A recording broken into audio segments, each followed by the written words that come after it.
mofo, que aparece muito aqui na nossa região por conta da alta umidade. E por mais que seja maior no verão, ainda permanece agora no inverno. Nós já mostramos dicas para evitar o aparecimento dele tanto na casa quanto nas peças de roupas. E hoje a gente vai falar dos perigos do mofo também para a saúde. Quem veio participar da entrevista sobre esse assunto é a doutora Dandara, que é alergista e imunologista também. Boa tarde, doutora. Boa tarde. Tudo bom? Tudo ótimo. Doutora Dandara, então o mofo, além de tudo isso, do desconforto, do mau cheiro, tudo ele pode fazer mal para a nossa saúde, né? Certamente, Maria. O mofo, para quem é sensibilizado, quem tem rinite, asma e é sensibilizado ao mofo, pode trazer uma piora, né, desses sintomas. Uhum. Por que faz mal? O que causa esse mal? O mofo, então, são esporos, né, que ficam no ar. Então, quando a pessoa inala esses esporos e ela é sensibilizada ao mofo, o organismo dela vai reagir. No caso, tem rinite, espirros, obstrução nasal, coceira, né, asma, uma piora, tosse, falta de ar. Uhum, tem a questão do olho ficar avermelhado. Exatamente, também. exatamente. Rinoconjuntivite, então um olho avermelhado, lacrimejamento, muitas vezes até um inchaço nos olhos pode acontecer. Eu sei porque eu tenho, inclusive, rinite, e eu aqui em Joinville eu sofro com esse problema também, porque em vários ambientes a gente sente a umidade presente, essa questão do mofo também, então o cheiro já ataca, e é um mal-estar muito grande, né, doutora? Que causa, assim, quem sofre com esse tipo de alergia, né? Isso, é um mal-estar bem importante. Nós moramos numa cidade muito úmida, muito difícil de controlar. Então, o controle ambiental ele é muito importante, né? Porque doenças como rinite alérgica, asma, elas têm um fator genético presente. Então, quem tem pais com rinite tem mais chance de ter rinite. E esse é um fator que nós não conseguimos controlar, né? Mas já que nós conseguimos controlar o fator ambiental, ele tem que ser adequado, porque não basta a gente seguir um tratamento correto. Tem que ter o controle ambiental também. É claro que a gente está falando aqui também de quem sofre com as alergias, quem é alérgico mesmo. Mas também quem não sofre com as alergias também pode correr esses riscos aí de doença respiratória, né? Sim, o contato com fungos, né, no ambiente, muitas vezes até dos ar-condicionados que a gente estava comentando, né, Maria?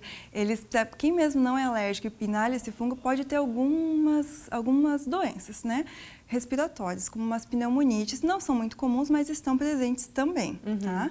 Então, fica o alerta principal do ar-condicionado, né? Tem até algumas dicas que eu estava batendo um papo aqui com a doutora antes.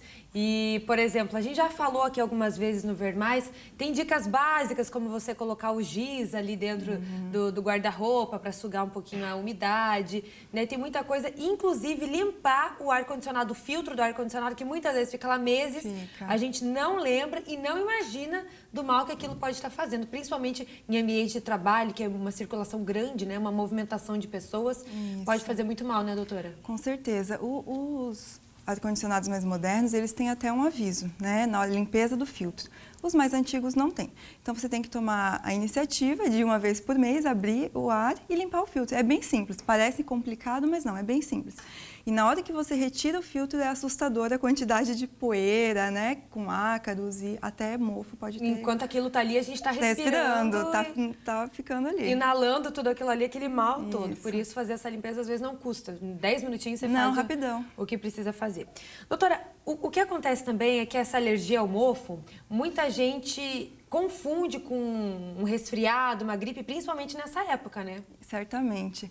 É muito comum a rinite ser confundida com resfriados, né?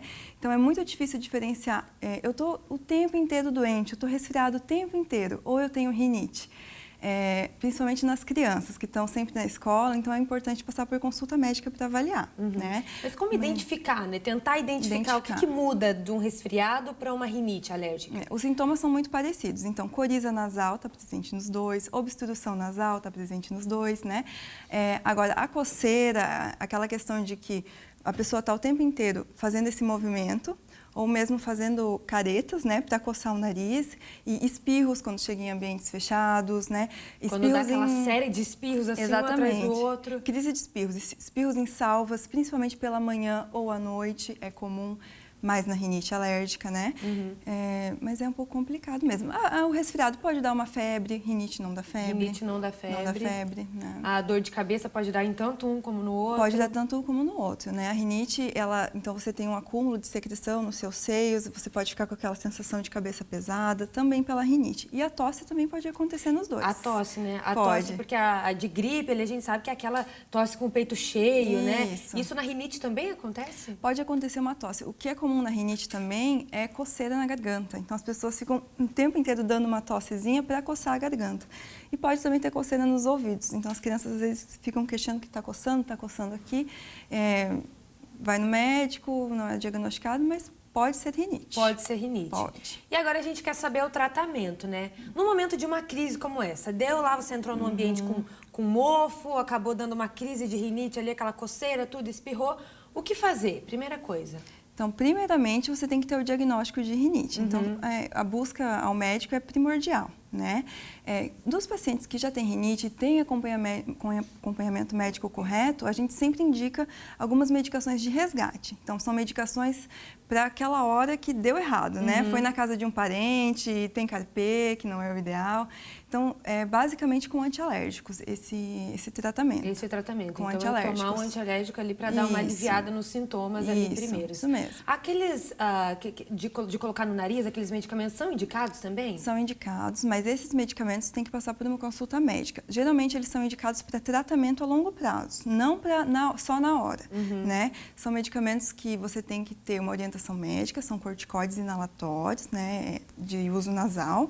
Tem que ter um acompanhamento médico, mas é o principal pilar do tratamento da rinite, são os corticoides nasais. Nasais. Isso. Olha, interessante isso também. Isso. A gente vê muita gente usando aí, às vezes, sem ter conhecimento de nenhum médico, né? Sem saber direito se tem rinite ou não. Isso. Então, tem que tomar um cuidado um pouquinho também com esses nasais. Né? Eles são muito seguros, mas tem que ter o acompanhamento médico. O que não é seguro ficar usando, Maria, são esses descongestionantes nasais que você tem fácil acesso nas farmácias e compra, e eles, de tanto usar, eles podem, além de você permanecer com a sua rinite alérgica, você pode ter uma rinite medicamentosa, causada pelo medicamento, que dá um efeito rebote. Então, melhora na hora, seu nariz fica excelente, mas você não consegue mais viver sem ele, porque melhora e piora muito, melhora e piora muito. Acaba causando um vício do medicamento. Isso, vira um ciclo, né? Vira um ciclo. Então, você tem que sair desse ciclo e tratar a sua rinite. Tá? Bacana.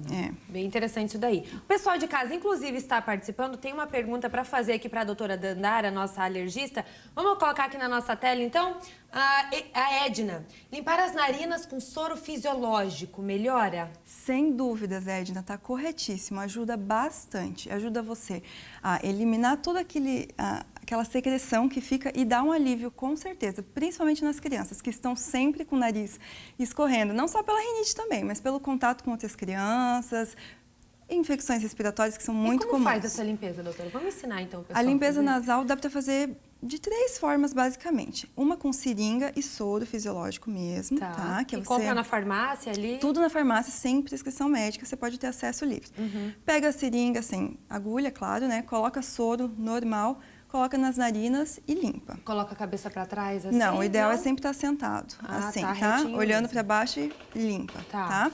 Você pode comprar o soro com aqueles dispositivos que você aperta, cada apertada sai um sprayzinho, que é o mais comum, é o que a maioria das mães usa. Você coloca, dá algumas espirradinhas e também tem um dispositivo de jato contínuo, que é um soro que vem geralmente numa latinha, você aperta e o jato ele é contínuo. E é muito bom esse também, eu gosto bastante desse. Você aproveita o momento, principalmente nas crianças, que elas ficaram quietas, coloca e limpa tranquilamente o nariz. Quantas vezes por dia pode fazer essa limpeza com soro fisiológico? Soro fisiológico não tem restrição, tá? Então, eu coloco nas minhas receitas, no mínimo, de 4 em 4 horas. De 4 em 4 horas. Que é bastante, fazer uma limpeza. Mas pode ser feito antes. Mas, principalmente em crianças, antes de comer, porque comer com o nariz trancado é muito desagradável. Nem o gosto da comida. Então, antes de comer, antes de dormir, para conseguir dormir mais tranquilamente. Tá? E para as crianças que usam já, que tem indicação médica de uso do sprayzinho nasal de corticoide, o ideal é limpa o nariz antes e depois recebe o medicamento, que você vai receber o medicamento de forma melhor, porque seu nariz vai estar bem limpinho com soro e o medicamento vai atuar melhor no nariz. Tá certo, então. Doutora Dandara Silveira, alergista, aí dando algumas dicas pra gente também sobre os perigos do mofo aí agora nessa estação. Muito obrigada, doutora. Eu que agradeço.